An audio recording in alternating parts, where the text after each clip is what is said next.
Following the 2016 election, there was enormous social and political upset across the nation. Many were being affected by new Trump administration policies or by the policy rollbacks from the previous Obama administration. Many were created targets by these actions, and many felt unsafe as hate crimes spiked in the post-election United States of America. Sanctuary cities were one of the items on the chopping block for the Trump administration. Knowing this, many Maryland communities, like University of Maryland College Park, still mobilized and tried to become one.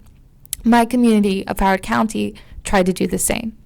The goal of a sanctuary space is to limit local enforcement acting or working for immigration and customs enforcement.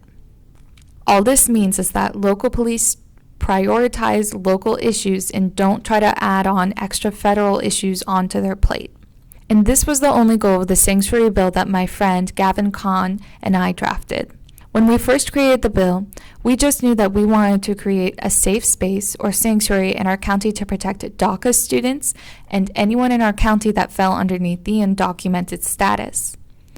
Through friends and family, we were able to bring our draft to the attention of County Council member Calvin Ball, who then took it up with Council member Jen Teresa, applied it to county-level laws, and then presented it at the council hearing. It was called County Council Bill 9, or CB9.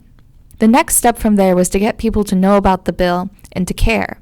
Gavin and I created a student group to support the bill, with friends coming from every high school in our county to create what we called the Student Sanctuary Advocates, or the SSA.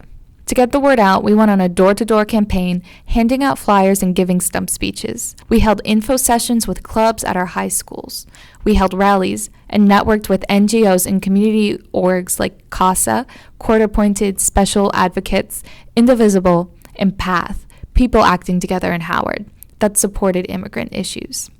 When we came up with the bill, we didn't necessarily think about all the people that could be impacted. During all of our meetings and events, we met and listened to the stories of so many people that could be helped by this bill. It wouldn't make an enormous difference. In fact, there are already codes in place that prevented local Howard County police from acting on a federal level and codes that protected the identities of non-citizens. But it made a statement to be a sanctuary county. It would hold up against future anti-immigrant policies if it ever came to pass. At the actual hearing, the group that showed up was incredibly divided. So many people were against CB9, but there were still many there who supported it. Many sanctuary students and community members testified in favor, asking our council reps for support. It was not a dignified hearing. CB9 was passed at a 3-5 vote. We knew that it wouldn't necessarily last because our county executive had made a public statement threatening to veto it if it ever hit his desk. There was a second hearing among council members only, but we all heard rumors that no one was going to change their stance, meaning that the bill would not survive a veto override vote. We still needed one more council member to vote in favor. We tried to target John Weinstein's district so we could gain more support because he seemed the most likely to flip at that time. Ultimately, the veto override did not succeed. There was not enough support from the council members or from our community to flip the last vote and get a 4-5.